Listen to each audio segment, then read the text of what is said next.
machines. Those killing machines. All right, here we go.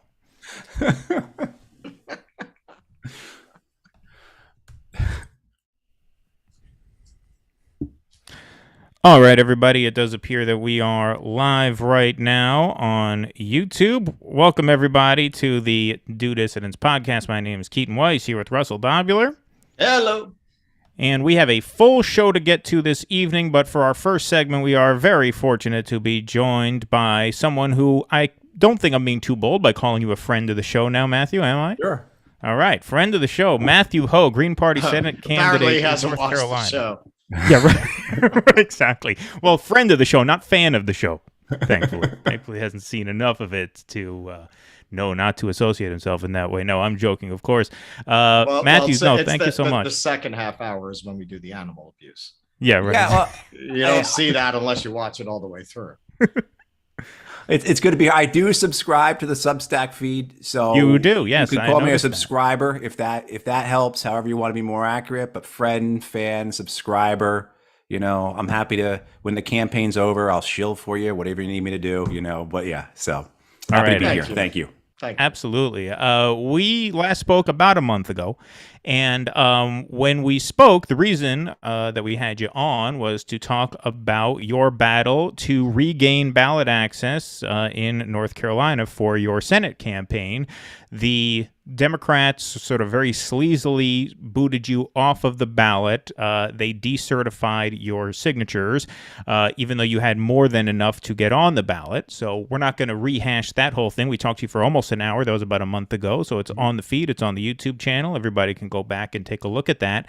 But we have good news to report, which is that you are back on. A federal judge ordered you back on the ballot. Is that right? Do you want to explain how that happened? That's correct. And what happened is after an additional month of investigation by the State Board of Elections that had previously denied certifying us because they were investigating, in their words, a universe of fraud, thousands of blatant forgeries, as they called it. After an additional month, which meant really about 2.5 months that they spent in an unprecedented manner looking at our our signatures, looking at our petitions in a way that was unprecedented. We actually had as a witness in our lawsuit, a libertarian executive director here in North Carolina who said, in eight times submitting petitions, I've never seen them do this. We had other people saying it as well. But what happened was after a month of additional investigation, the State Board of Elections was forced to have another certification hearing, and they certified us because after all their talk about a universe of fraud, blatant forgeries, it wasn't there. They couldn't show anything. In this latest certification hearing, the State Board of Elections is no longer using words like universe and blatant to now words like there were some, approximately 24, out of, again, 22,500 signatures we turned in. So the State Board of Elections unanimously certified us. They also unanimously, both parties, both the Democrats and Republicans that make up the board of the State Board of Elections, throughout dismissed the Democratic Party's complaints against us and against the county boards of elections that had validated all our signatures because, again, there was no evidence of it. So they had to throw that out. And a lot of this occurs because we have a federal lawsuit going on. And what it was is that they knew, the State Board of Elections knew that either they did this or it would be in a court decision. And so because they certified us, that effectively rendered our lawsuit moot. And then what we needed the federal judge to move the deadlines for candidate filing so that we could be on the ballot. Because one of the things that had happened was that the State Board of Elections ran out the clock on us. So even if they had certified us back in June, we would not have been able to make the July 1 deadline. So the federal judge in our case has moved that deadline and has placed both myself and another candidate on the ballot for November here in North Carolina. Two things about that. One, the Democrats in the state can still appeal. We'll see that, but they have a very limited window because the deadline for ballot printing is August 12th, this Friday, so just a few days away. And then the other side of it is the North Carolina Democratic Party has filed a lawsuit against us in state court trying to keep us off the ballot. But we believe that because of the federal court ruling, that supersedes the state court, and that we should not have an issue in terms of them being able to block us and kick us off the ballot. Well, that's great news. I mean, yeah, it sounds to me, it sounded to me at the time that they had no real case. And so what do you think was their end game here? Because I remember commenting when we first interviewed you that this seemed like a very sloppy, sort of half-assed effort. It didn't seem very well coordinated. It didn't seem very well thought through, unless they were bluffing, unless they thought that you guys would just get scared and back down. Do you think that's what they were counting on? Because it seems like it seems so obvious that they had no case against you. It's really hard to see how they could have been doing anything other than just pounding their chest, hoping you would run away. I think that was some of it, that they thought we would not be able to have the resources to fight them, that we would not be able to withstand, a two-front battle against both the State Board of Elections and the Democratic Party. And this we're dealing with is not just the local North Carolina Democratic Party, but almost as soon as we turned our petitions in back in June, the Democratic Senatorial Campaign Committee got involved. So Chuck Schumer's outfit comes down from D.C. with the Mark Elias Law Group and brings all their resources to bear on us. So I think that was some of it. Part of it was to exhaust us, and then to run out the clock, to make it so that we got pushed up against this August 12th ballot printing deadline, and that we'd just be left off the ballot because we ran out of time. The ballots have to be printed, so you guys aren't on it. So I'm sorry, too bad, so sad. Try again next year. So there was a lot of that, and there's also the idea of smearing us. So now for the last couple of months, we have had headlines in newspapers, fraud investigation of the Green Party, criminal investigation. Again, these things like a universe of fraud, when it really is about a shoebox of fraud is probably what you could sum it up like. You can't even really say that because there wasn't fraud, so that's, but that I think was to try and make it so that it would scare us off. It would cause us to think that this isn't worth it. It would cause people to be hesitant in the future about trying this, because this is what's going to happen. We're going to have to go up against this. If we don't have those resources, and how are we going to do it? And then, of course, just to delay us and then to smear us.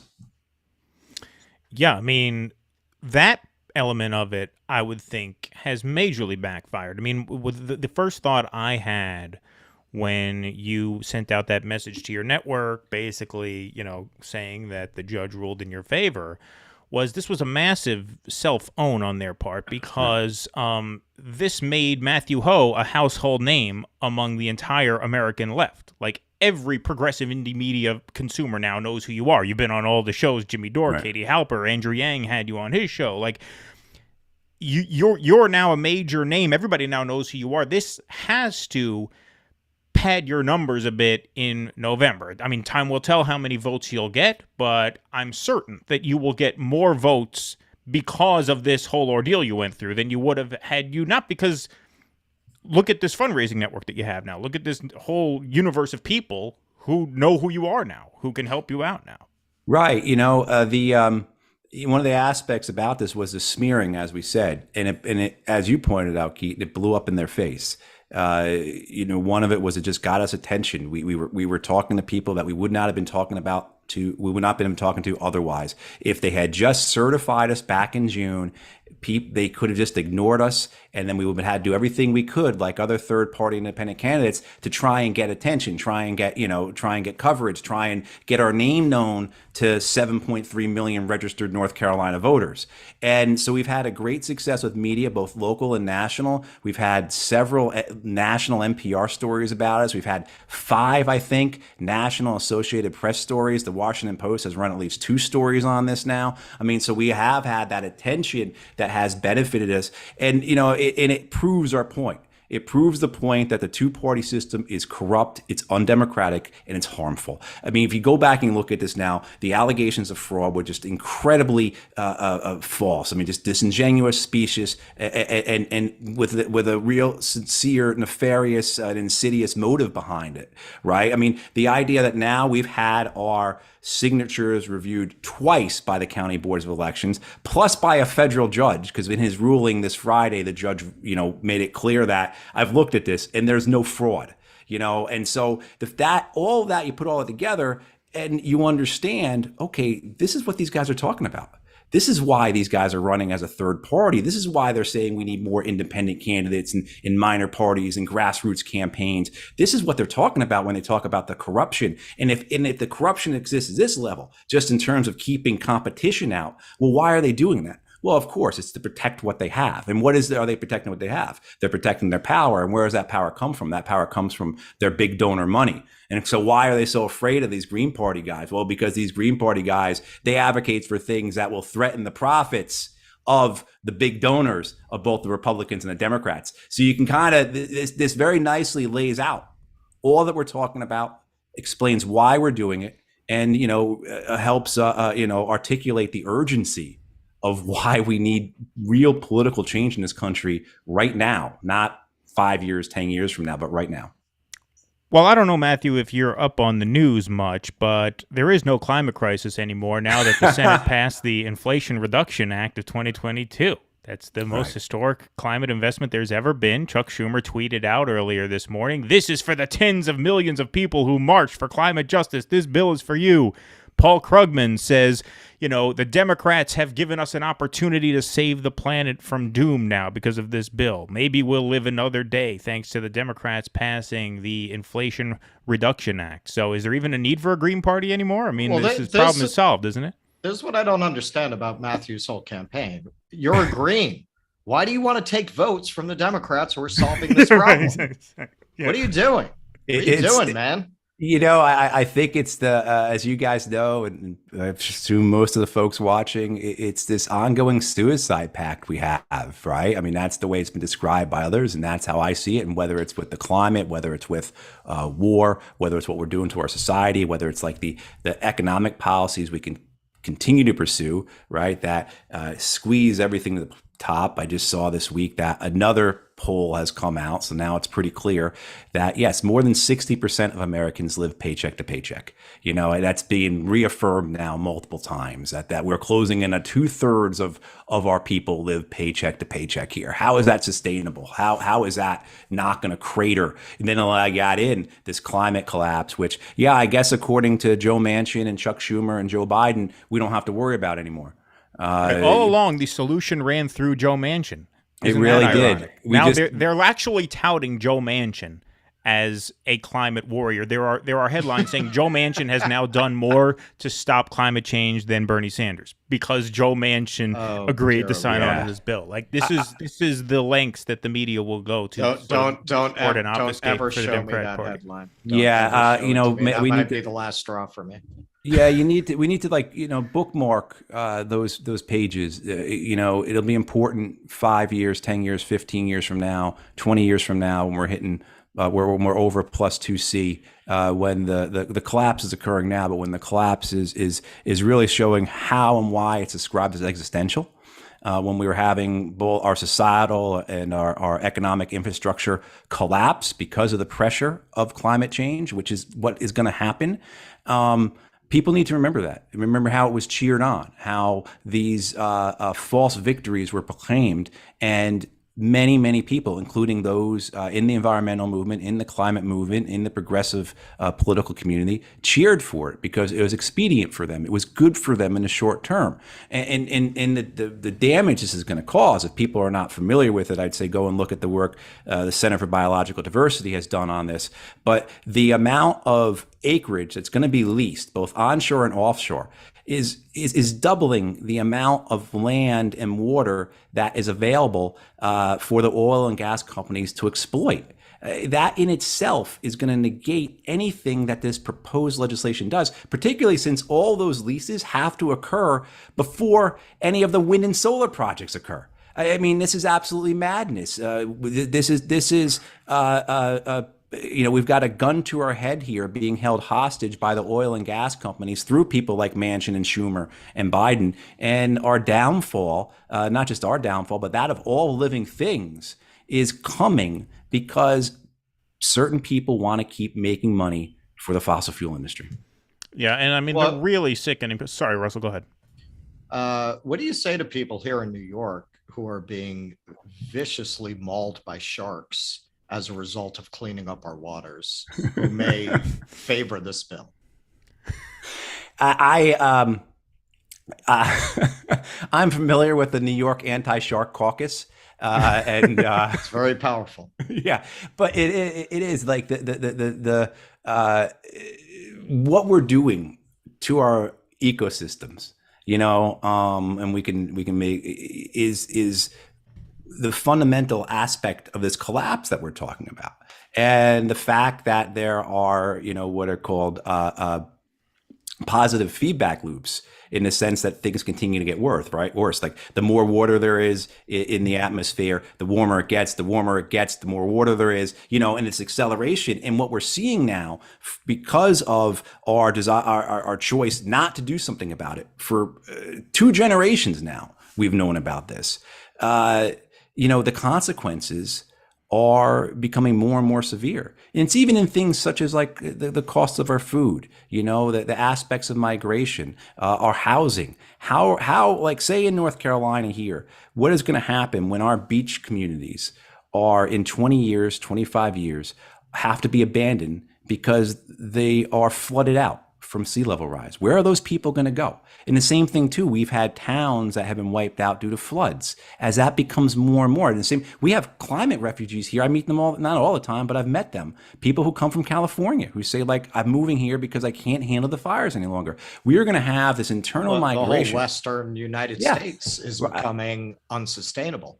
I was living in California 20 years ago, and I read a book that said this was going to happen. And it's one of the reasons I didn't stay in California, actually, because it's all of this. This is 20 years ago. It was talking about how by the time the Colorado River gets to Mexico, it's a trickle. 20 years ago, it was saying the snow melt is not what it used to be to feed the river, that entire region was settled. Climate change aside, it was settled during an unusually wet period in that region. It doesn't normally get as much rain as it got during that 100-year period that we settled the West. So there was already that problem, climate change aside. And now Russell is going to move to the climate-proof city of New Orleans, Louisiana. Listen. I've said this again and again. If I were 25, I wouldn't even consider it. By the time it's underwater, I'll probably be dead or close enough to it that I'll be happy to float out. Yeah, I mean, that's the privilege some of us have. I'll be 50 next year, so by the time we're talking about the +2.5 C, I'll be dead, or I'll be in an old age home someplace, and just But I told you so. Yeah, but I mean, It's nice to see you guys are in touch with your death privilege, right? I mean, honestly, your impending death privilege that you enjoy. Good luck, Keaton, and all you younger guys with this, because I'm going to be ashes at that point. But the thing about the reality is that when I was having dinner with my god kids a couple of weeks ago, they just turned 7, twins. I have twins too. I got twin 3-year-olds. Okay, yeah. So this is what they're going to have. This is what they're going to have to endure. By the time they're my age, 42 years from now or whatever, they are going to have to be living through the consequences of what we chose not to do, or chose to celebrate in the sense of this, farcical IRA that makes sure that what's so damning about it and so maddening about it, right, is the fact that bills like this climate legislation, it's making sure that the people who caused this climate crisis, Exxon and BP and all those others, that they're going to profit from it. That's what I think. I think that underscores the sickness involved in all of this and why we are in this suicide pact, because we are making sure that the very companies that are causing this are the ones that are going to make the most from it. And I think that is what we really need to understand about who we are as a society. This is what we're choosing to do. Yeah, well, what they're basically doing is they are just perpetuating the sort of win-win delusion that, we can solve climate change and let all the oil companies get richer, right? Like they act as if this isn't zero sum to a certain extent. Like, no, you can't enrich Shell and solve the climate crisis. No, you can't do those things. And and what this bill suggests is that yes, we can. I mean, and that's been really what the Democrats have been saying that's forever. They've been peddling sort of the solution to this crisis as a giant business opportunity. Yes. Right? They just refuse to reconcile with the reality that, no, this is going to cost something. And it's going to cost some people a lot. Some very special, powerful interests a lot. And unless we're willing to actually be honest about that, we're not going to solve anything. One more thing I just wanted to point out. What's especially sickening to me about these last 24 to 72 hours, right, since it became pretty obvious that this was going to pass, the so-called liberal media, even like left liberal media like Vox and NPR, they are just gushing about this. And the thing that's just so sickening about that is everything that you just said, Matthew, about this is a suicide pact. We're just like deluding ourselves, lying to ourselves that this is somehow this transformative bill. They are doing that. These media outlets, right? Of course, we know why Manchin's doing that. We know why Sinema's doing that. We know why Biden is doing that. These media outlets are doing that simply to get Joe Biden a short-term win. Right. They are touting this as this existential accomplishment. Or this, for the sole purpose of getting Biden's poll numbers up a few points. Right. That's it. Well, that's the real danger here, and that's the danger you have with a number of things. Like, say they were able to pass somehow $15 minimum wage, which they're not going to do, but say they were going to do something like that. What would occur then is you would not see another minimum wage hike for another 12 or 13 years. And that's what I'm afraid is going to happen here with this, where you would have this celebration about the climate crisis is over. Yeah, Joe Manchin and Chuck Schumer and Joe Biden fixed it. And it's coupled with the fantasy of carbon capture, this idea that there's going to be, as the Greeks said, Deus ex machina, like the God from the sky is going to come down and save us. Technology is going to save us, right? And we don't have to worry about it. It's going to take itself out. It's going to take care of itself. We've got it.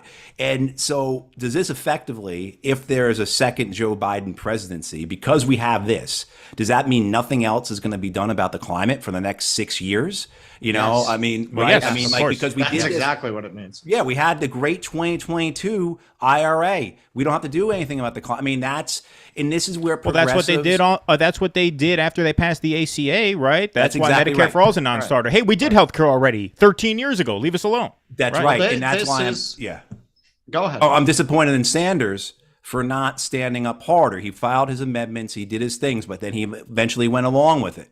Yep, and voted for it. You talk about Bernie. A guy who's got death privilege. I mean, come on, man. At least like go out, go out fighting, go out swinging, be really hated. But some of us are going to love you for what you did. You know? No, absolutely. I think you're right. You're 100% right. We're not about that.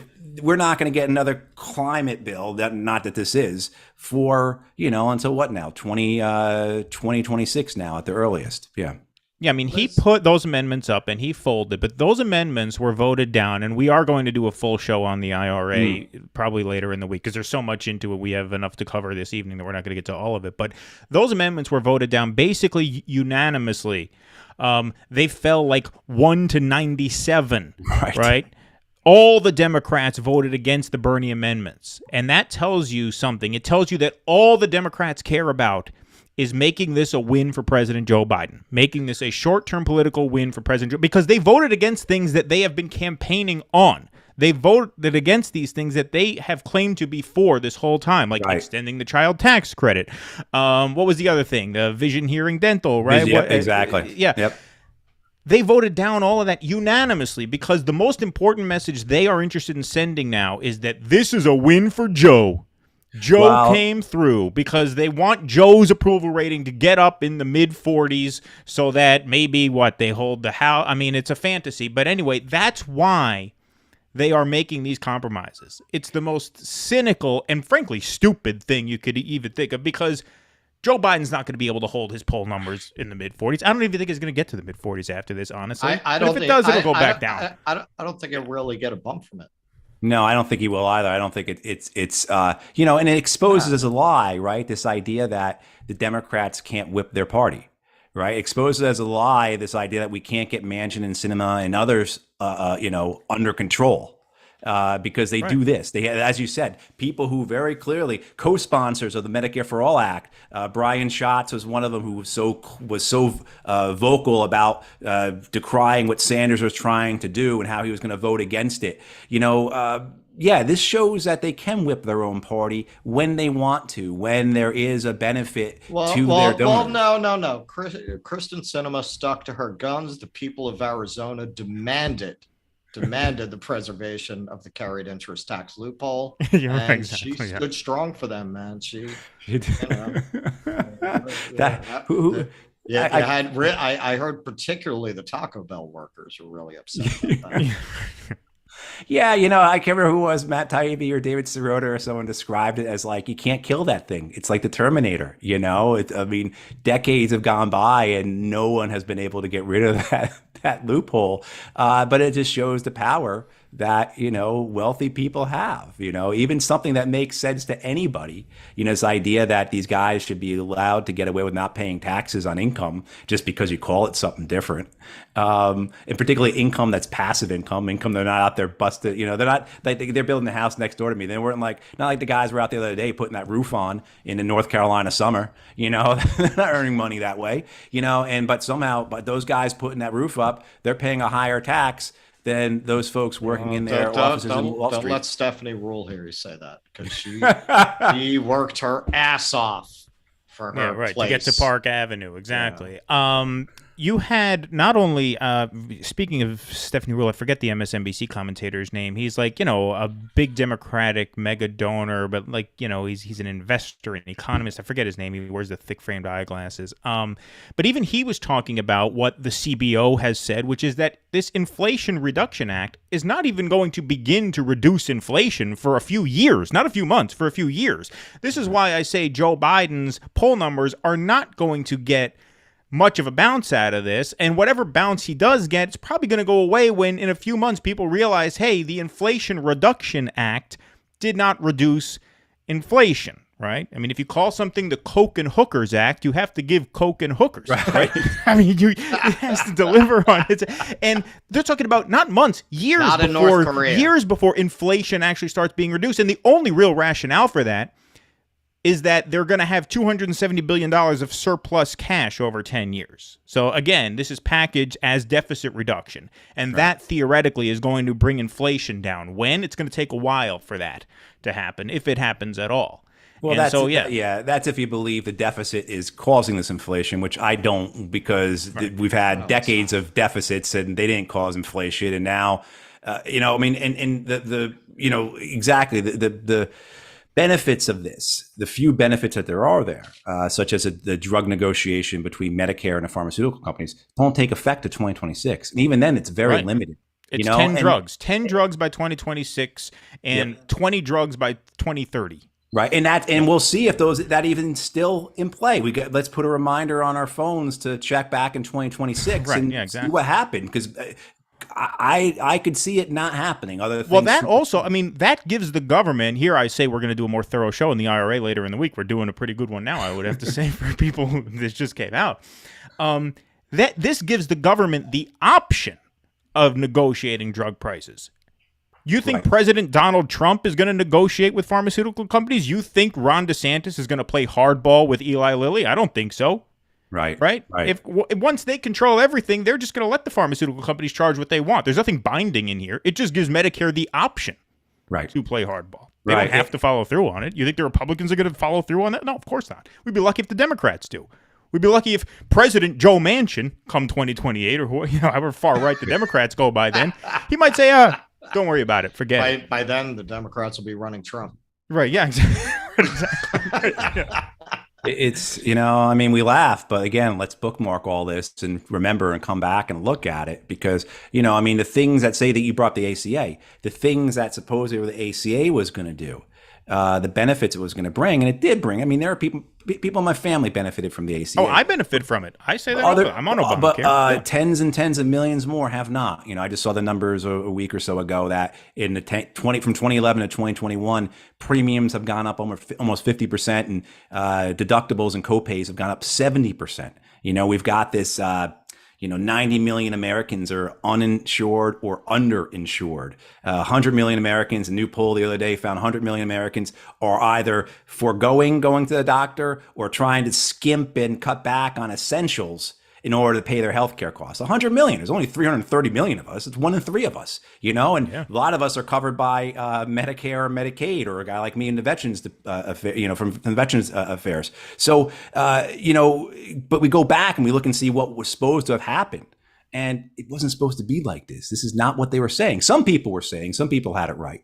But, certainly the idea of celebrating in the short term, this idea that's going to get, as you guys are saying, Biden a bump when no one's going to see the results of this. And we're only going to see results years from now if these things even take place, which we're not sure they will, as we've been describing. So it's more of the same. It's more of the political theater. It shows the vitality and the importance of the corporate media, right, in causing this circus to go on, right? I mean, the cheerleading from MSNBC, I gotta imagine on Fox, it's just mass denunciations and like pitchforks and torches and nooses and everything about this, right? It's all that emotional outrage, and then the nonsense that comes out of the New York Times, the Post, the Wall Street Journal, this centrist corporate bought commentary but it delivers nothing. And it's even worse than that because it allows a deadly status quo to continue and allows climate change to get worse. And it makes a few people more richer than they are already. All right. Well, Matthew, we're going to let you go in just a minute. Thank you so much for joining us. But before you do, please let people know where they can get involved with your campaign. Now that you're on the ballot, it's time to go win. Yeah, exactly. Thank you. We're excited for this. It's been, we launched the campaign in January. We spent the first 4 months or more of the campaign collecting signatures, trying to get on the ballot. And then we spent the last 2 months, almost 2.5 months, fighting the State Board of Elections, the Democratic Party in court to get on the ballot because we deserve to be on the ballot. And now we're able to campaign. We've got 3 months. Elections are 3 months from tomorrow. If people can support us so that we can get out and get as many of the 7.5 million North Carolina registered voters to know who we are, that would be a huge help. So if you can donate, please go to MatthewHoh.org. MatthewHohforsenate.org. I got it. One step ahead of you. I'm putting it in the chat right now. I think after 9 months of doing this, I'd know my website. But MatthewHohforsenate.org. We've been doing this for 3 years. We don't know our website. Yeah, right, yeah. Please donate what you can. Encourage others to donate. And let's have the opportunity for North Carolinians to vote for someone other than those who think that the IRA is a good thing. Alrighty, excellent. Well, the link is in the chat, MatthewHohforsenate.org. Everybody hit that up and donate what you can. Matthew, thank you so much. It was great to see you again, and hope to talk to you again soon. Yeah, absolutely, guys. Thanks so much, and happy birthday, Russell. Thank you very much, Matthew. All right, see you. Bye. Absolutely. Bye-bye. All right, that was Matthew Hoh, everybody, and he broke the news that I was intending to break as soon as he let himself out there, but it is Russell's birthday today, so let's wish Russell a happy birthday. Happy birthday, my friend. You look like it's your birthday. You look like you've been partying all day. You've been out in the sun. You've been on Coney Island all day, correct? I actually rode a ride. It's like the first time in years I've ridden a ride. Sorry, my leg. Oh, which ride did you go on? I went on the Screaming Eagle. Which one is that? Okay, that's like you're in a flying position, and it takes you around like a roller coaster like track, but you're like flying. It was pretty interesting. Cool. I went on the Cyclone once. It was the only roller coaster I've ever been on. I'm not a roller coaster person. My dad, who's in the chat right now, kept bothering me to go on. Every time we would go to Coney Island, he would say, "Go on. I think you'll like it. If you don't like it, I won't bother you anymore." That's like going to Paris and not going to the Eiffel Tower. I've had fun on Coney Island since without going on the Cyclone. I don't need to. But it's something you have to do in your life. All right, I suppose if it is a bucket list item. Every time you go, you have to go. But you have to go once. Yes. All right. Well, fair enough. I did, because he said I went because we would go, every couple of years when I was a kid, maybe once a year. And he would say, if you go and you don't like it, I will never bother you to go on it again. And I was like, all right, well, it's a 3-minute ride. I endure this 3 minutes. He'll never bother me to go on again. I'll take that deal. But my God, I was terrified. I was absolutely terrified. My favorite quote, I forget the comic who said it about amusement parks, because I'm not a roller coaster guy. He says, I don't understand what's amusing about ass-clenching terror. And that's how I feel. The sensation that I'm about to plunge to my death is not amusing to me. It's not fun to me. Some people get a thrill out of it. That's fine. God bless. Not me. Well, today was something of a triumph for me, actually, because, I've mentioned this a lot to people. I used to love thrill rides when I was younger. And then it did not come up for me to go to beaches or amusement parks for like 20 years. I was busy. I was directing shows. I didn't have kids. So why would I go? As an adult, you're not usually going to go to places like that. And it was when I got married. I had a wife who was really into the beach because she was from Australia. So she dragged me for the first time in 20 years. She dragged me to start going to the beach. And then, the amusement park was there because we went to Coney Island.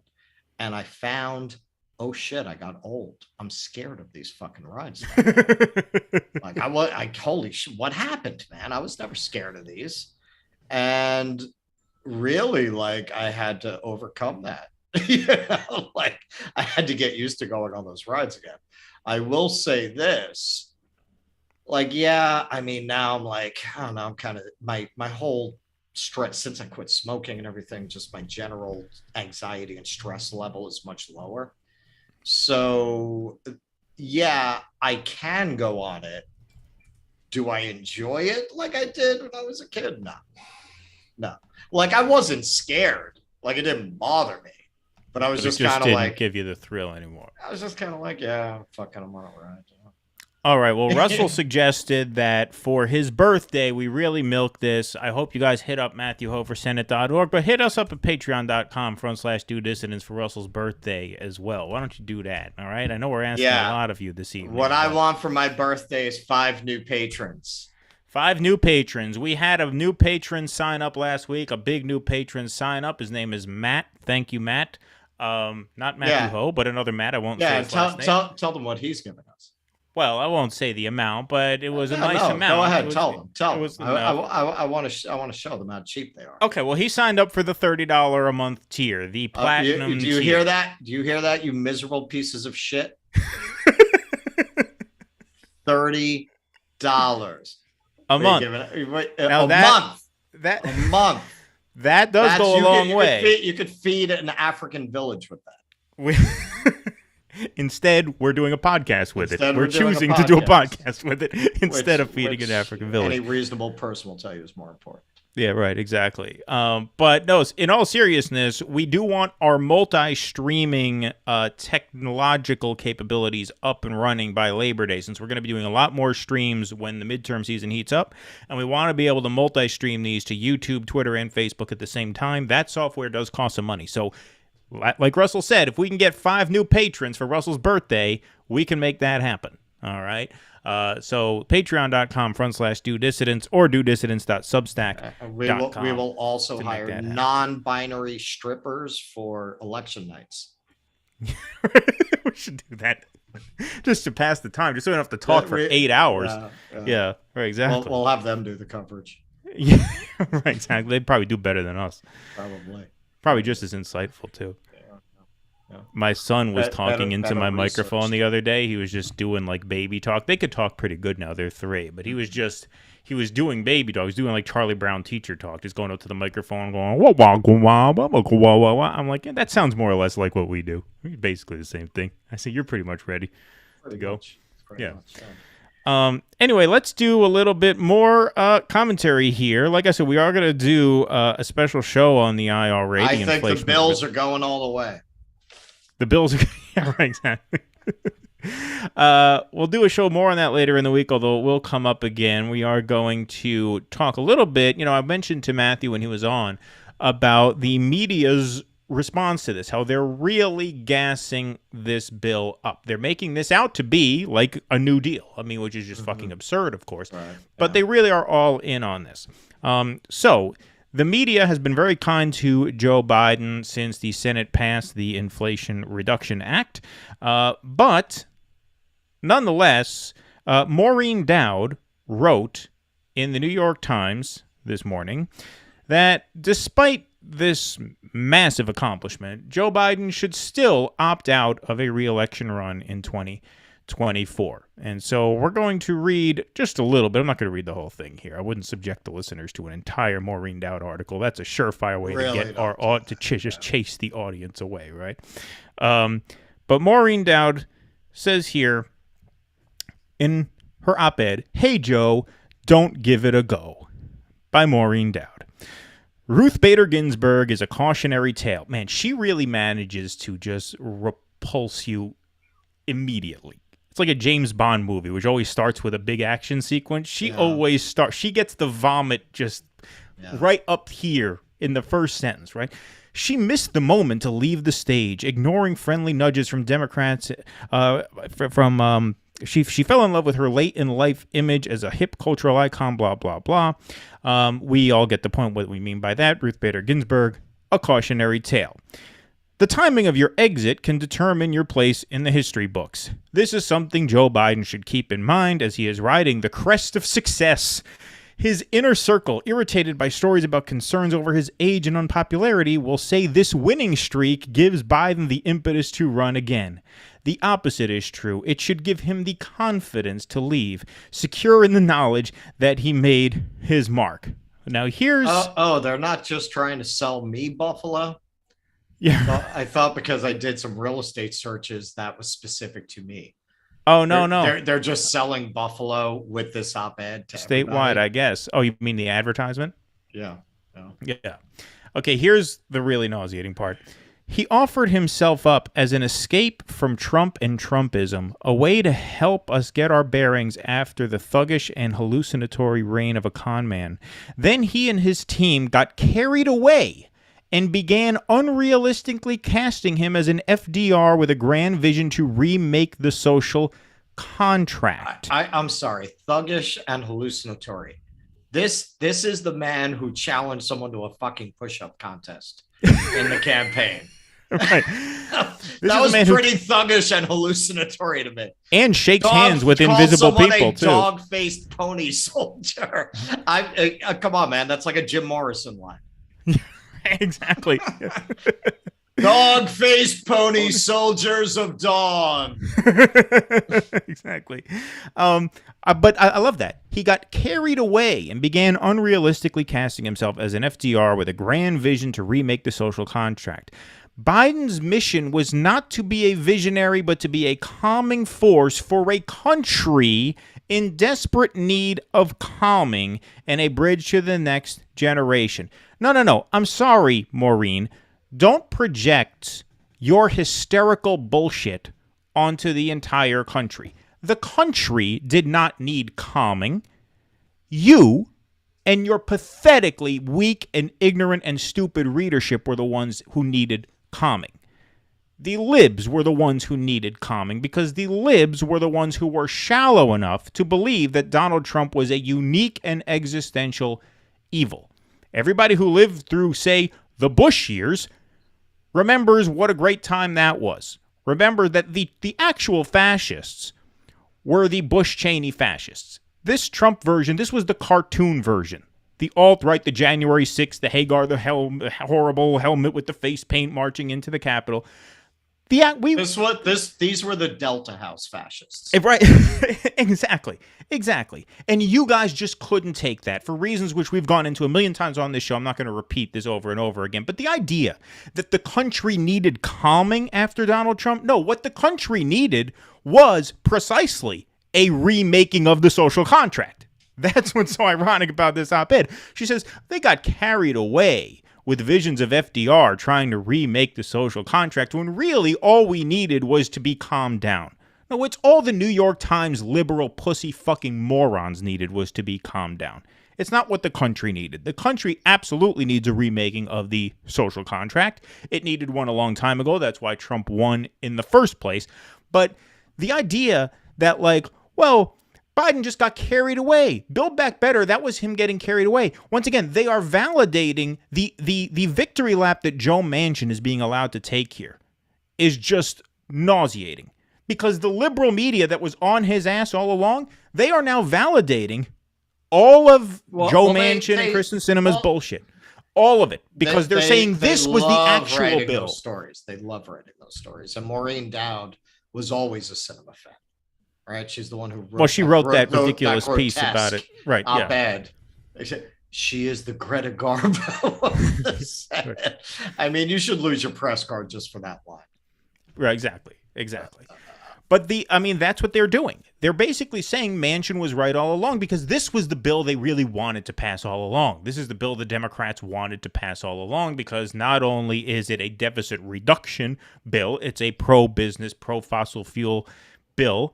But as Matthew Hoh just said a while back, this means they don't have to pass another bill regarding any of these issues for a very long time. It's like, well, the IRA, that was the thing. Just like the ACA in 2009. Well, we solved healthcare with the ACA. Now we have to build on that. And by build on that, we mean piss on anybody who actually wants universal healthcare, right? And so that's what this is all set up to do here. And the fact that you have Maureen Dowd now saying, well, you should not seek a second term, not because you suck, but because this is such a crowning achievement. First of all, this IRA is a tough act to follow, and you're getting fucking old, right? Has nothing to do with the policy failures of Joe Biden, why Joe Biden is mired in the high 30s, low 40s in terms of his numbers.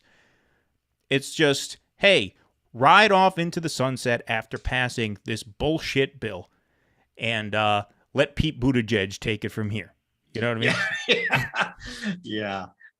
They live in a fantasy world where what they're doing is working and they don't really care what the peasants think.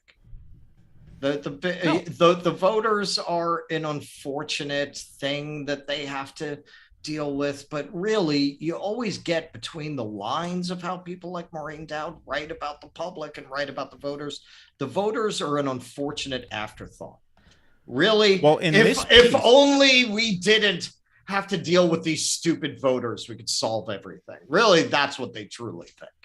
Absolutely. And in this piece, notice the voters don't even enter into her thinking here. That was the other thing I was going to mention about this phrasing here. He and his team got carried away and began unrealistically casting him as an FDR. In other words, this vision of Joe Biden as an FDR was not born of a public need for a New Deal, was not born of a public demand that we have a new FDR. It was born of his personal vision of being an FDR Democrat in terms of him securing his legacy. It's all told from the perspective of the elite class. Right. She doesn't mention why, hey, it wasn't just that he wanted to be the next FDR. In fact, he really didn't want to be the next FDR, but for the fact that he felt pressure to sort of be an FDR or an LBJ because he knew that the times called for that. Joe Biden has no vision of being the next. Well, are you kidding me? There was, I mean, with Joe Biden, he's like Nixon, but a lot less complex, interesting, and intelligent. He has a lot of Nixonian resentments, not being taken seriously by the others because he didn't go to the right schools and he didn't come out of the Ivy League and he came from a poor family and had to work his way up. He has a lot of those Nixonian dramas going on. And I believe he did want to do really big legislation because it's a Nixon of the left. He wants to do these big social policies in order to secure his legacy. And actually, Nixon himself did go in that direction. He's the one who created the EPA, and he was talking about creating a UBI. And he proposed a healthcare bill that was more generous than Obamacare. Ted Kennedy rejected it because he felt it didn't go far enough. Thanks, Ted.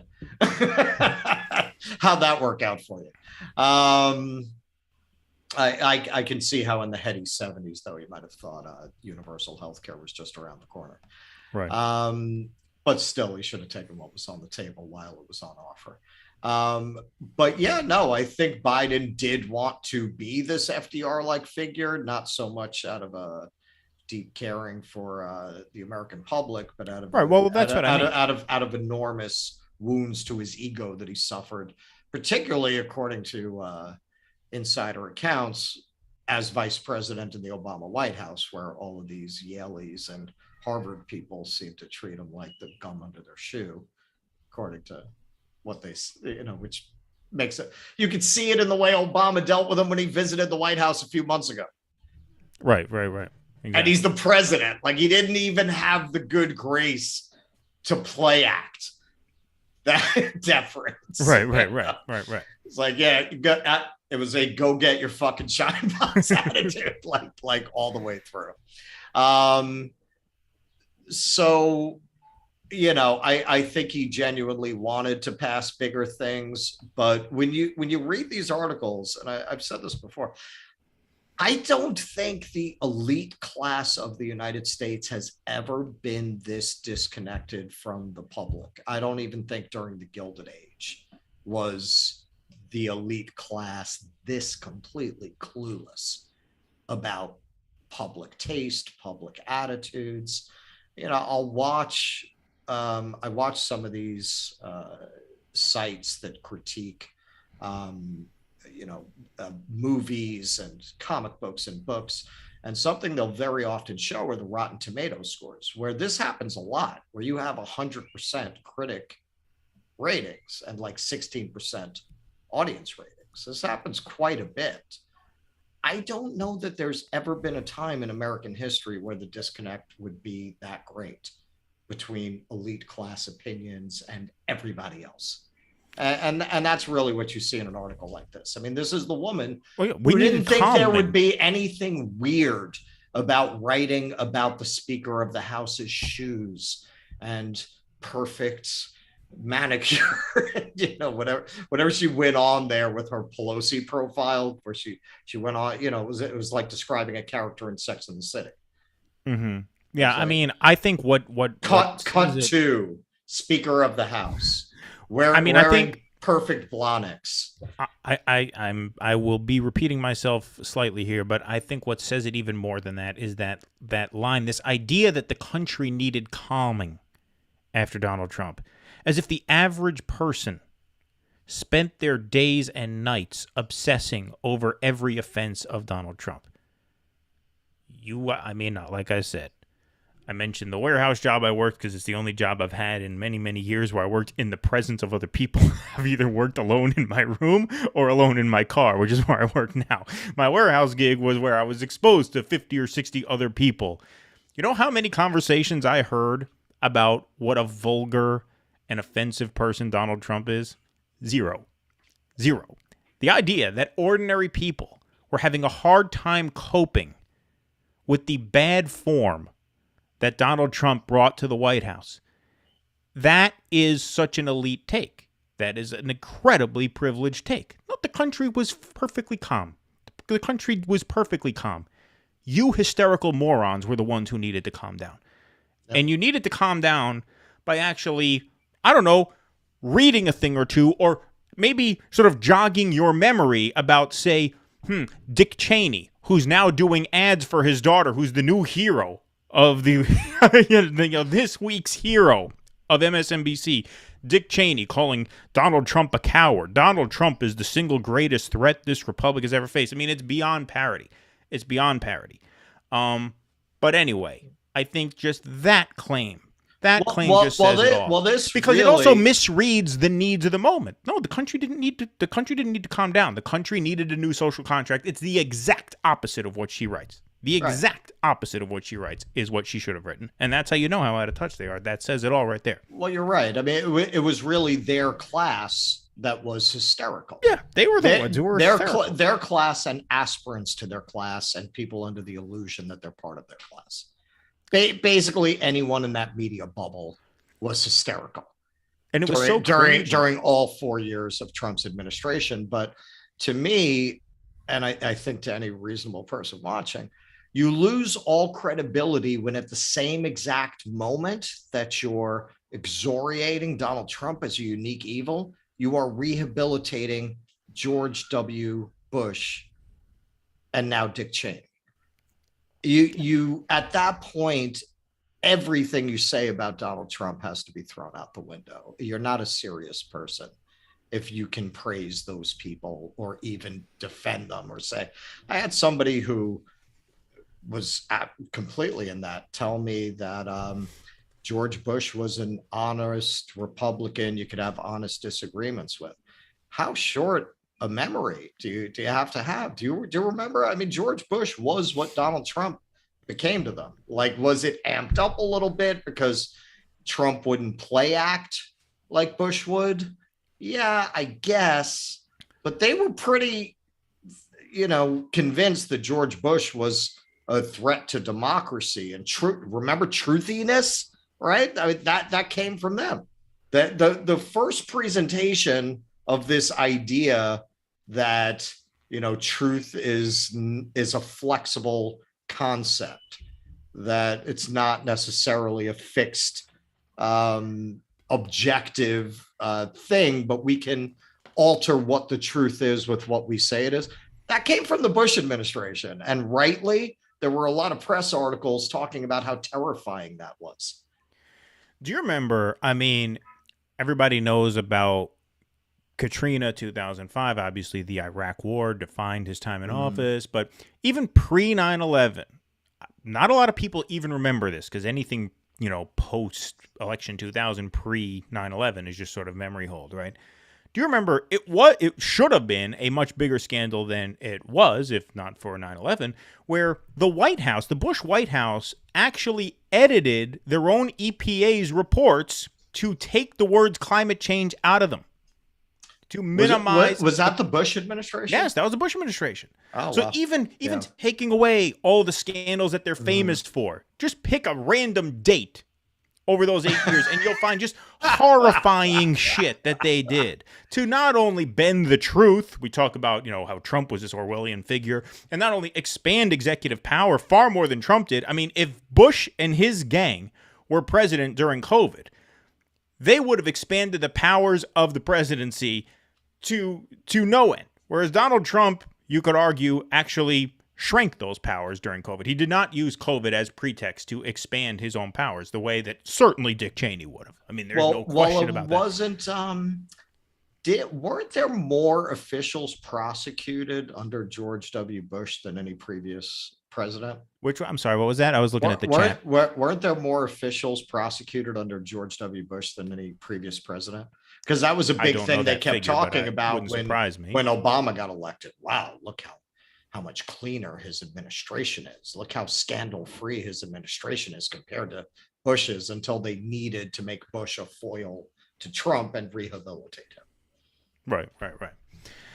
Just reading some of these comments here. We got a pretty lively chat going. A pretty good crowd in here tonight. Although I just checked my phone. I don't see no new patrons. I don't know. What are we talking to a fucking wall here? Are we talking to the air?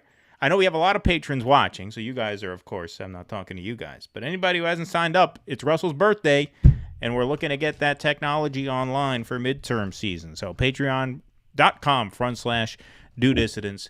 Thank you very much for your support. All right, let's do... I want to probably end with Tulsi and Kamala. So why don't we talk a little bit... If you donate, I won't take my clothes off. Yeah. There you go. Right, exactly. Why don't we talk a little bit about Nancy Pelosi's trip to Taiwan? This didn't end up resulting in nuclear war, thankfully, but it did end up with China suspending any sort of climate-based negotiations with the United States. They imposed some sanctions on us as a result of Nancy Pelosi's visit to Taiwan. Yeah, I guess Paul can't play Chinese stocks anymore.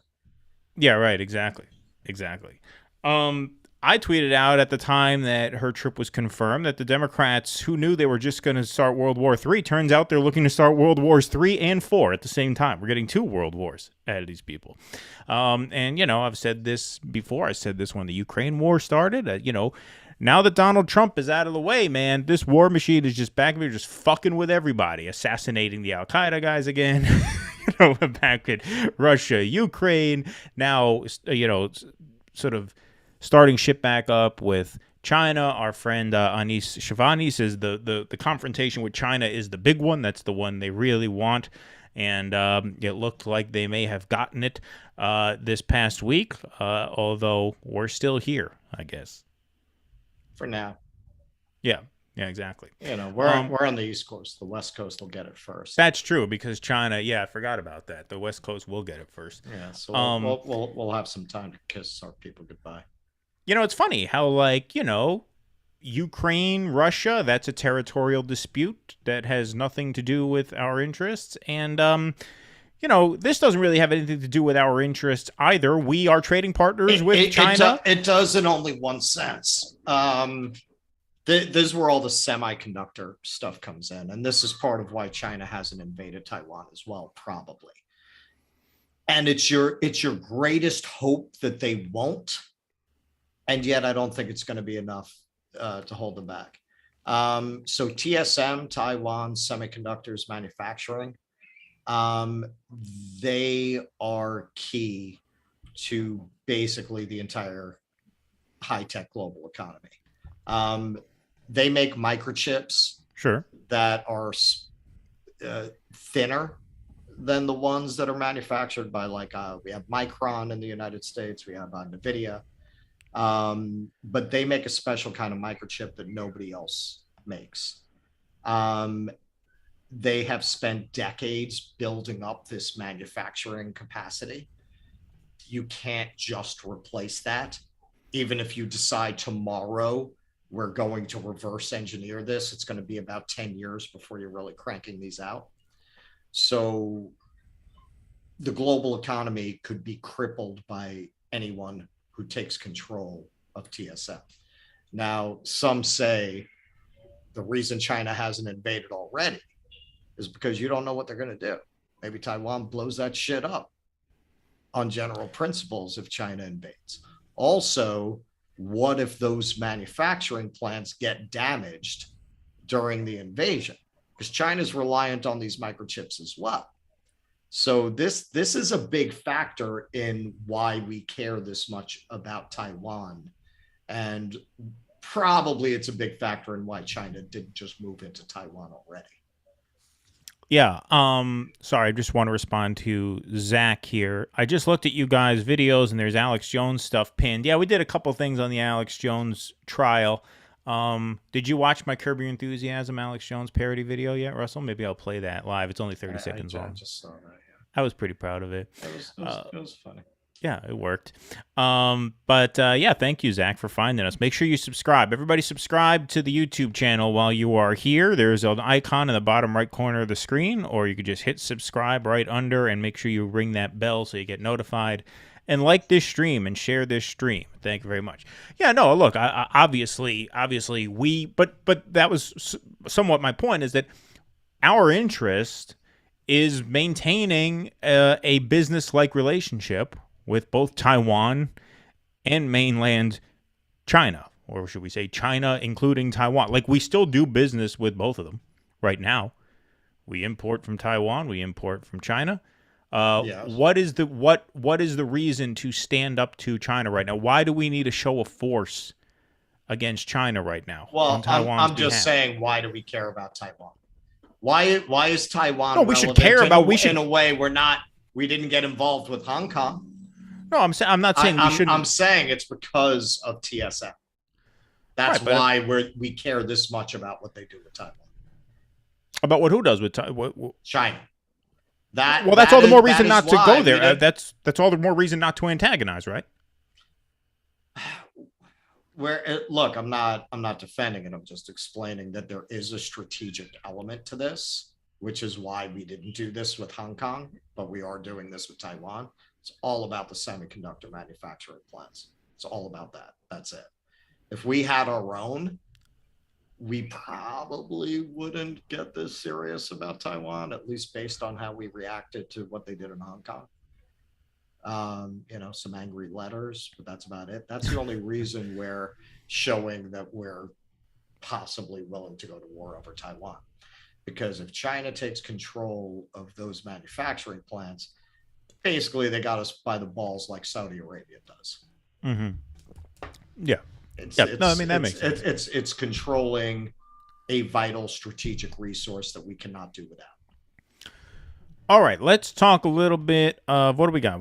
We're almost all the way through the program here, but we want to talk a little bit about the imprisonment of Brittany Griner in Russia. And I thought this was a fun piece of sound to listen to. First of all, I just love watching the replay of Tulsi Gabbard confronting Kamala Harris on the primary debate stage in 2019. So that's one of the reasons why I'm going to play this. But once again, I mean, this is just another example of just, I'm just going to say, Mountain Dweller, that's going to take years. He's saying we're putting semiconductor facilities here. That's not going to be tomorrow. That's going to be a long time from now. I think Mountain Dweller is, I think it's a she. I think Mountain Dweller is Rita, right? Rita Clement, are you Mountain Dweller? I think you are. You just doxed her, man.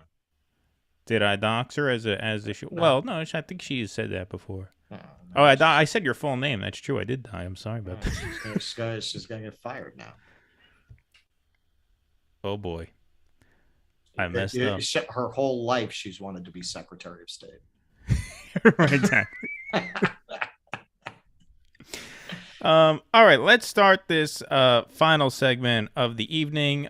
In response to the imprisonment of Brittany Griner for marijuana possession in Russia, I guess she's been sentenced to 9 years in prison over there in Russia. And look, I think, of course, we should try and get her freed and get her back. And I think we should also try and free all of the nonviolent drug offenders who are rotting in jail here in the United States. And that's something that Tulsi Gabbard seems to feel as well. And so she went on Fox News with, I guess, Tucker Carlson's stunt double here and expressed this in a segment that I find very enjoyable to watch. First of all, it starts with a great piece of footage, sort of an evergreen piece of video, which is her confronting Kamala Harris about her record as AG of California on the primary debate stage in 2019. And then she gets into some more current context here. So let's take a look at a couple minutes of this video. In a 2019 presidential debate, Tulsi Gabbard called out Kamala and her record on stage. Now, Senator Harris says she's proud of her record as a prosecutor and that she'll be a prosecutor president, but I'm deeply concerned about this record. There are too many examples to cite, but she put over 1,500 people in jail for marijuana violations and then laughed about it when she was asked if she ever smoked marijuana. She blocked evidence. She blocked evidence that would have freed an innocent man from death row until the courts forced her to do so. She kept people in prison beyond their sentences to use them as cheap labor for the state of California. And she fought to keep cash bail system in place that impacts poor people in the worst kind of way. Kamala Harris did not like that. No, I mean, I just got to pause it for a second. I mean, that really was an own. I mean, that was just lighting her ass up. I mean, maybe we overlooked that at the time because we were rooting for Bernie, so none of the other candidates really registered. But man, that was good. Oh no! That was one of my favorite debate moments ever. I don't know why the Biden people, after watching, because they didn't play that part, I don't know, watching how she handled that, why they did not see her being a constant embarrassment to the White House coming, because her answer was so dumb and so rambling. And these were things that any amateur would have prepped for, right? Like, how could you not know someone's going to hit you with this eventually, right? If you get far enough on the debate, in the debates, in your standing, someone's going to take a shot at you on this stuff. And I mean, they're used to it not mattering. She just rambled about how it's very easy for people to say that in Congress. I'm out here doing the work. Like, it was crazy. Like, her response was just crazy. Democrats are used to that shit not mattering. I guess Kamala thought she was big enough where that wouldn't matter, because what if you're big enough inside the Democratic Party, that shit doesn't touch you. Didn't touch Hillary, didn't matter with regards to Biden. I guess Kamala just wasn't at that echelon where she couldn't be brought down by something like that. Maybe she thought that she was. But anyway, let's take a look. I'm just going to cue this up. I'm sorry. Let's take a look at what she has to say about this whole Brittany Griner situation. Cash bail system in place that impacts poor people in the worst kind of way. Kamala Harris did not like that. Tulsi Gabbard is a former presidential candidate and congresswoman, and she joins us now. Tulsi, great to see you. To add to that inconsistency, we now have Kamala today condemning Russia. How do we make sense of the vice president? That's a great question, Will. Another note of hypocrisy coming from Kamala Harris and this administration is, as you mentioned, how during her illustrious record as Attorney General in California, you gave some of those examples, she kept prisoners in prison longer than their sentences to use them as free slave labor. Yet at the same time, these very same people are condemning other countries for doing the exact same thing. It doesn't make any sense. The thing that struck me when I saw Kamala Harris's tweet and her statement expressing this outrage about Brittany Griner, first of all, let me say, I don't think anybody anywhere in the world should be imprisoned for marijuana possession, period, full stop. When you look at Kamala Harris's statement on Twitter, she's expressing this outrage about Brittany Griner. My question for her and the Biden administration is, where is your outrage for your fellow Americans who are sitting in prison today here in the United States of America because of minor marijuana violations? How come you are not fighting as hard for them to be returned home and reunited with their families as you are for Brittany Griner? And to me, the message to the American people through their actions is loud and clear, is that if you are rich and powerful or famous, then you will get special treatment from this administration. If you are not, we don't care about you, and we're going to let you sit there and rot in jail. Pretty well said. Pretty well said. Won't hear a left argument articulated that strongly on MSNBC, that's for sure. No, you will not. I love that Tulsi Gabbard has just gone full Cruella de Vil. Like, she just has the streak in the hair. Yeah, exactly. She's just gonna kamikaze every Democrat who did her wrong. That's it. Yeah. That's just her mission in life now. Like, every Democrat who fucked her is gonna get it. This is, I told you, I was gonna write an article. It's complicated now, though, about how many people the Democrats have charmed out of the party over the years. Some of the high-profile defections, though, are saying they're going to vote Democrat because of Roe. So it kind of changes my list. Like, Dave Portnoy was a Democrat. Right. You know, was considered kind of the founder of the Barstool conservative movement. You know, kind of leave us alone on social issues, libertarian on social issues, you know, kind of centrist on economics. But now he's saying because of Roe, he has no choice. He has to vote Democrat. Musk, I'm not sure where he's at with that. Thank you, Frank. Frank gave us $5 for Russell's birthday, and Frank is a patron. So yeah, how's that for a stand-up guy? Frank is a patron, and he kicked in $5 extra for Russell's birthday. Yeah, the rest of you, I'm really not impressed.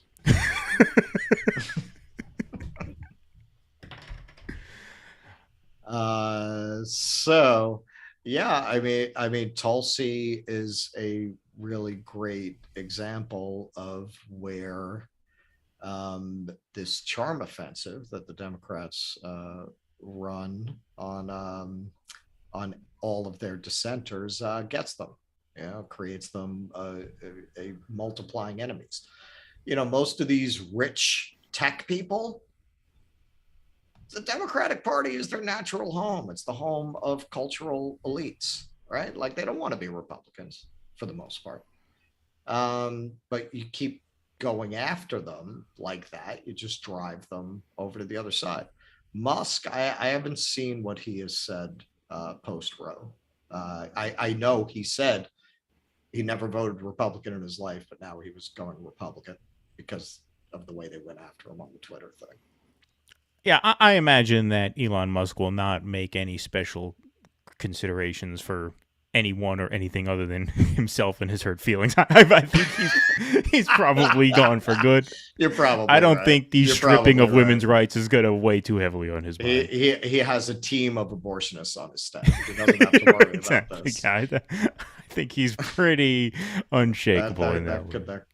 That comes with your employment contract at Tesla. Right. You have your own abortionist working at the Texas plant. Yeah, absolutely. But I mean, look, I mean, this is just one other thing, and actually what Tucker Carlson's food taster there went on to say was actually a fairly good point, was that he wasn't sure if it was just elitism on Biden and Harris's part, or if it was just that Kamala Harris is just such an empty person. She's just such a vapid and shallow opportunist that she just says whatever she feels she is supposed to say at the moment, right? And I think that's actually a pretty good That's actually a pretty good read on her. Like, she just says what she thinks will play. That's what she said about Tulsi that night when Tulsi called her out. Kamala is a fucking sociopath. She is mentally ill. She does not understand human behavior. Well, that is why she's always laughing at weird moments. She is a psychopath. Psychopaths don't get it. They can be very charming in short doses, but because they do not have the full palette of human emotions themselves, they don't understand human behavior, so they will fuck it up. They fuck up the act. They're just constantly trying to act like a human. No, but I think that could somewhat explain what I'm saying here also, which is that, like, okay, she knew that the standard line of attack against Tulsi was that she is a Putin apologist and she is like a closet Assadist, right? And that was the quote that she gave to the media after, because she got lit up on the stage. And afterwards they asked, what is your response to Tulsi? Because, as you said earlier, she didn't really have any response on stage.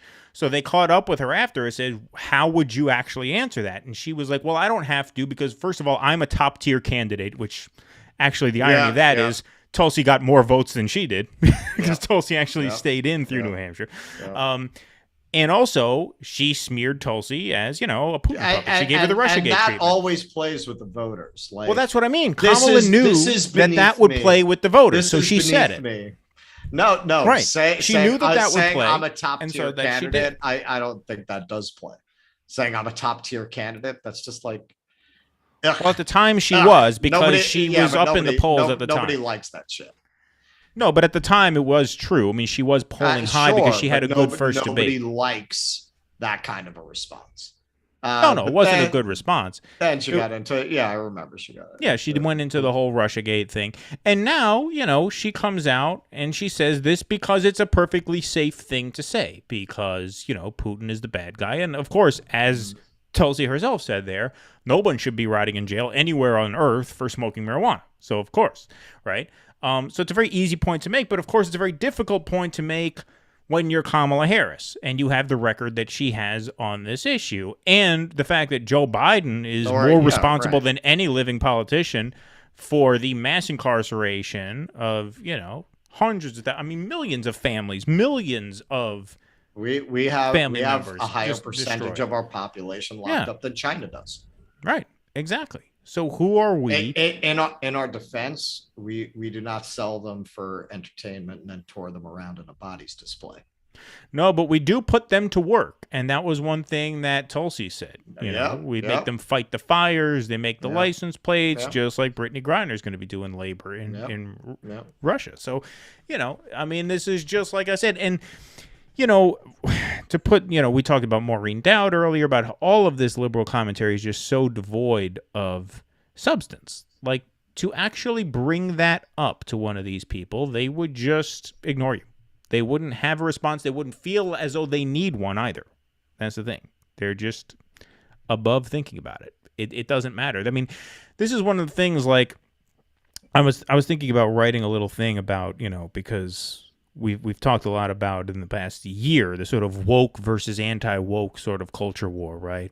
Mm-hmm. And woke politics and anti-woke politics are sort of two sides of the same coin in that they are stand-ins for actual politics, right? They are substitutes for actual politics. So when the system becomes so corrupted that actual politics is just completely unworkable because nothing good can happen or nothing can happen at all, or there is not even the perception that like conditions can actually change. At that point, politics becomes reduced to just culture war bickering. And you have the woke people and you have the anti-woke people, right? You have the K-Hive and you have the Jordan Peterson Reddit thread, right? I'm starting to think that maybe this whole argument is starting to become a little bit more obsolete, especially with the overturning of Roe, because now you're seeing conditions actually start to change. It's not that politics is any less corrupt than it was, but you're actually seeing a very drastic change in the way people actually live their lives, to the point where, like, I don't know that politics will continue to be as culture war driven in the coming months and years as it is now, because now when the shit actually starts hitting the fan and people's lives actually start getting worse at a very accelerated pace, which is what we're looking at, I don't know if it's going to be as easy to fall back on the sort of Democrats' brand of this cultural elitism, and I don't think it's going to be that easy on the flip side for Republicans to brand themselves as the sort of antidote to wokeness. Ted Cruz had this line at CPAC that he thought was this great joke. He says, "I'm Ted Cruz and my pronouns are kiss my ass." That was his line.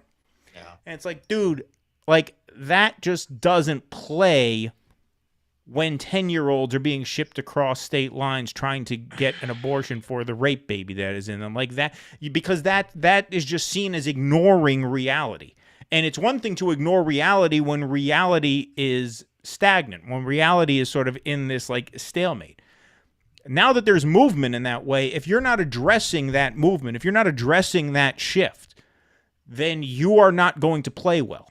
And I think that's going to be an interesting thing to watch on both sides of the aisle, because, as I just said, both Democrats and Republicans are guilty of just pandering to their side of the culture war and ignoring the actual conditions on the ground. And I don't know how much longer they're going to be able to get away with that. Well, Roe introduced an interesting element into this.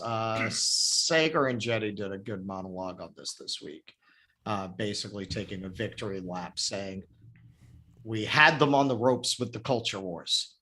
We were winning. And you had to fuck it up with the Roe shit. And when you say victory lap, I just want to point this out. You mean him taking a personal victory lap, because he's a pro-choice right-winger. So, you know, he more than anyone else is like, we shouldn't have owned gold ourselves in this way. Right. Because he was saying that gender ideology, CRT, all that was planned for us. All the culture war was on us. And now and he was using Kansas as his evidence. Right, exactly. Like, hey, look, he's right. But he's absolutely right. And it does make the midterms a little unpredictable.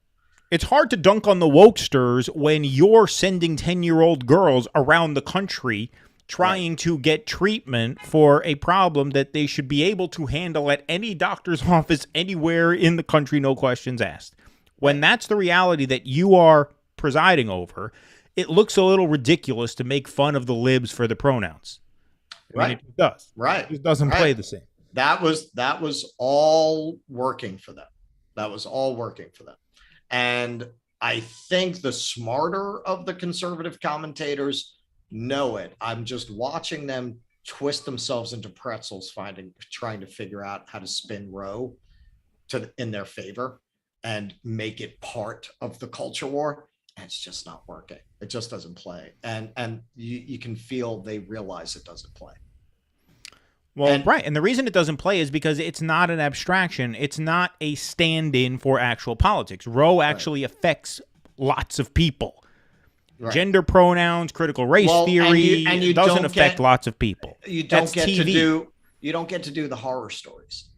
I mean, they try, but people don't really agree with you. And I think most people know that like a partial birth abortion. It's a very rare thing, only done in a case of medical necessity in the life of the mother. This isn't, most people are not that stupid. Anyone who is that stupid, I mean, they're politically worthless anyway, because they're not going to change their mind. Right. Exactly. That's not a gettable person, somebody who thinks that. But and the Roe decision was very moderate in that sense. The Roe decision allowed for regulation of partial birth abortion. The Roe decision just basically said past 3 months, inside of the 3-month window, you can't outlaw it. Right. Roe v. Wade did not protect partial birth abortion or late-term abortion as a constitutional right. It allowed for states to regulate that, and states were regulating that. Right. The overturning of Roe opened the door for the psychotic shit. Right. That's what it did. Right. It was a fringe decision that empowered the right-wing fringe. It didn't It did not affect anti-late-term abortion legislation whatsoever. That existed before Roe. This is before the overturning of Roe. I'm sorry. Go ahead. This is really throwing a lifeline to the Democrats. How valuable a lifeline it's going to be, it's hard to say. I mean, you could want, because look, in Kansas, I believe it's in Kansas.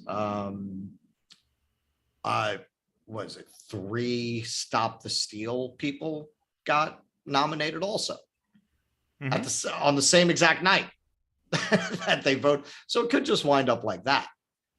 They could just, in all these red states, just keep voting referendums that preserve the right to abortion and electing the same people they would elect anyway. Yeah, I mean, I think if the Republicans have half a brain, they're just going to take that as a signal that they better just shut the fuck up about this. It would not surprise me in the least if the Republicans come out with some announcement over the fall saying that they will not pursue a federal abortion ban. Like, it would not surprise me if they try to come up with some way to moderate. Reagan made that devil's bargain 40 years ago, and it makes it very difficult for them to say anything like that without losing part of their voting base. Although it's hard to say what the religious fanatics would do. Yeah, there's the Democrat logic with their own people. Like, what are they going to do? Vote Republican? Right. But with the born-agains, they could seriously just not vote. They could seriously just not show up. You're talking about people who are, you're talking about the American Taliban. I mean, their religion is the thing. Mm-hmm. They're not strategic like that in that sense. Like, they could very well just not come out to vote anymore. I don't think they necessarily would. I don't think they would abstain in enough numbers for that not to be worth it for Mitch McConnell to come out and just nix the idea of a nationwide ban. I still think that would be to their advantage. Now, in terms of the midterms, I think where this Roe decision helps the Democrats is going to be perhaps in the Senate. I think the Democrats have a pretty good chance of keeping the Senate. I think these midterms might very well end up just like the 2018 midterms, which is a red wave overall, just like the 2018 midterms were a blue wave overall. But in 2018, the Democrats did very well in the House, but they actually lost seats in the Senate. The GOP actually expanded their numbers in the Senate. And I think the same thing could happen here because the Senate map favors Democrats. You have races in states like Pennsylvania, Wisconsin, now Georgia, Arizona, even Ohio might perhaps be winnable, although I would probably still bet on J.D. Vance to win that race. And the Wisconsin race is going to be a little bit that's going to be very close too. Mandela Barnes versus Ron Johnson. But I think the Democrats look good in Arizona. They look good in Pennsylvania. They look great in Pennsylvania, and that's a Republican-held seat. Pat Toomey is hanging it up, and so it's Fetterman versus Oz. I think Fetterman looks very, very strong there. And it looks like Warnock has a pretty decent shot to beat Walker, and so, even if they pick up one seat, that allows them to lose one, and it's tough to really see where they lose a close one that is not already controlled by Republicans. So it's looking like the Democrats could very well hang on to the Senate, even pick up a seat or two, which gives them a lot of power over the court, obviously. They don't need the House. That's one of the things about the Senate is it's not – that's one of the things about the Senate. It has nothing to do with the House in terms of appointing new justices, right? Yeah. But I still think they're going to lose the House by quite a bit. And so I think you're going to have a very similar verdict. I think you're going to have an overall red wave where Republicans do very, very well overall in the House, but the Republicans might actually lose a couple seats in the Senate. Well, that's what Wall Street thinks is going to happen, and they're salivating over it. Makes sense. It's actually part of why the markets have been recovering a little bit. There are other factors, but they're anticipating massive gridlock after November. Because at that point, so you have a Democratic Senate, you have a Democratic president, you have a heavily Republican House. Okay, so that's done. Nothing happens for the next 2 years. Wall Street loves that shit. Right, exactly. Well, one of the other things that Wall Street might love too. I mean, one of the rationales for Biden not to seek a second term would be, at least in theory, it might stop the Republicans from impeaching him. I don't think it will, but it might. But if he becomes a lame duck, there's less of a target on his back in terms of all the investigations, in terms of possibly impeaching him or, looking under, the hood with Hunter and all that shit. Right, exactly. Yeah. If he's going away, there might not be much of a payoff to doing that. If he's running again, you could bet your ass they will impeach him as soon as that Congress is sworn in. They're going to file, So those will be a couple of things to look out for. All right. Do we have anything else? This was a pretty good show. It was my birthday show. This was Russell's birthday special. Show. We're going to release it as a box set. Russell's birthday special here. I'm going to actually. No, I got to sing a Christmas song now. Sing the what? The Christmas song? I'm going to sing it. I'll have I just saw Elvis the other day. It's on my mind. Oh yeah.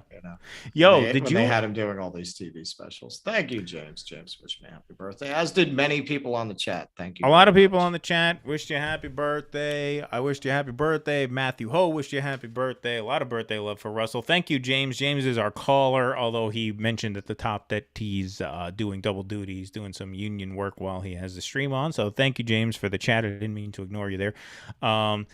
Thank you, guys. We had a good chat this evening.